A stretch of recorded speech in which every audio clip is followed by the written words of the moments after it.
Yo tout le monde, j'espère que vous allez bien. Aujourd'hui, donc on se retrouve pour une nouvelle vidéo. Donc ça fait un petit temps que j'en ai pas fait, c'est parce que simplement je viens d'acheter une maison, donc je suis en plein travaux. Donc c'est normal si la chaîne fonctionne au ralenti. Maintenant, aujourd'hui, on va simplement donc se concentrer sur la désactivation donc du start and stop ou la mémorisation du mode que vous allez mettre en fonction de quand vous souhaitez ou non qu'il soit fonctionnel. Voilà, donc on va voir ça tout de suite. Donc comme d'habitude, on va devoir utiliser notre petit adaptateur pour pouvoir faire du coding.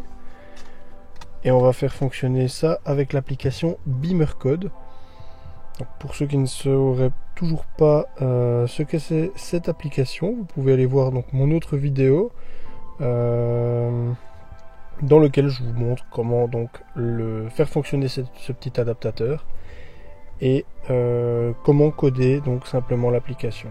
Là dans la vidéo, je vais surtout donc voir avec vous l'emplacement du boîtier simplement donc dans lequel il faut aller et changer l'état. Voilà, donc simplement dans un premier temps nous allons mettre le contact et nous allons donc aller directement dans l'application. Voilà, donc une fois qu'on est dans les boîtiers, on va simplement donc aller sur le boîtier Front Electronic Module. On va attendre une nouvelle fois que les informations sont récupérées donc dans l'application. En fonction des boîtiers, ça peut être plus ou moins long. Donc là, ce que je vais faire, je vais carrément accélérer la vidéo pour pas que ce soit trop lourd pour vous. Je vous reprends tout de suite.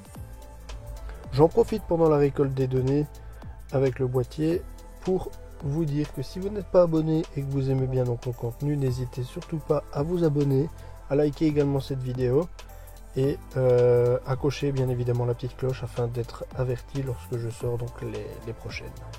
Voilà, donc on est enfin arrivé dans le boîtier.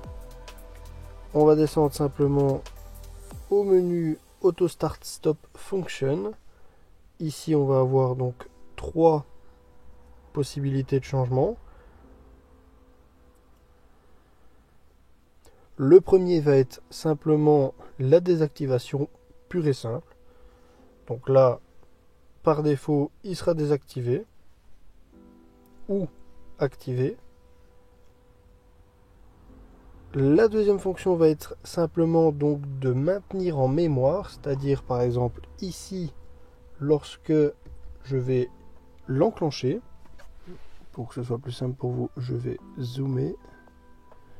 Voilà, donc ici par exemple, il est activé, c'est-à-dire que lorsque je vais rouler, il va être de façon normale.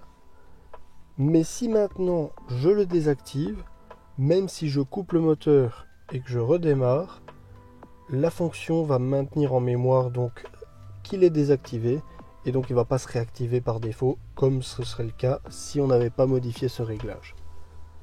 La troisième fonction va être simplement lorsque vous roulez en mode Eco Pro, est-ce que vous souhaitez qu'il s'active ou non. Là on peut voir que je l'ai laissé actif.